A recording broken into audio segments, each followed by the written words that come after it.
Profil Tengku Oyong, hakim yang perintahkan pemilu 2024 ditunda.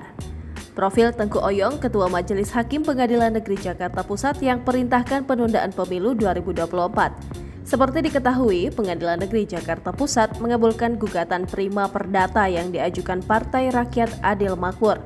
Pengadilan Negeri Jakarta Pusat menyatakan Komisi Pemilihan Umum atau KPU telah melakukan perbuatan melawan hukum dalam putusannya pada Kamis 2 Maret 2023. KPU diperintahkan untuk mengulang tahapan pemilu 2024 dari awal. Gugatan yang dimenangkan prima ini ditangani oleh 3 hakim Pengadilan Negeri Jakarta Pusat. Mereka yakni Tengku Oyong sebagai Ketua Majelis Hakim serta H. Bakri dan Domingus Silaban sebagai hakim anggota. Dikutip dari laman resmi Pengadilan Negeri Jakarta Pusat, Tengku Oyong merupakan hakim madya utama dengan pangkat atau golongan pembina utama muda. Sebelum menjadi hakim di Pengadilan Negeri Jakarta Pusat, Tengku Oyong bertugas sebagai hakim di Pengadilan Negeri Medan. Di Pengadilan Negeri Medan, selain menjadi hakim, Tengku Oyong juga menjabat sebagai Humas Pengadilan Negeri Medan.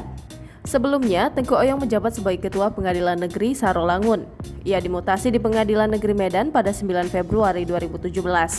Mengutip Tribun Medan, Tengku Oyong pernah diperiksa Badan Pengawas Mahkamah Agung. Pada tahun 2010 silam, saat bertugas di Pengadilan Negeri Ambon, Tengku Oyong dilaporkan menganiaya jurnalis televisi Juhri Samaneri. Laporan penganiayaan yang dituduhkan terhadap Tengku Oyong sempat bergulir di Polres Pulau Ambon. Namun kasus tersebut tidak jelas akhir ceritanya. Hakim Tengku Oyong dikenal sering melarang wartawan melakukan peliputan, khususnya dalam hal pengambilan foto. Bukan cuma itu saja, sehari setelah dilantik menjadi Humas Pengadilan Negeri Medan, persisnya pada 12 Desember 2019, Tengku Oyong sempat merekam wartawan yang meliput sidang perselisihan hubungan industrial.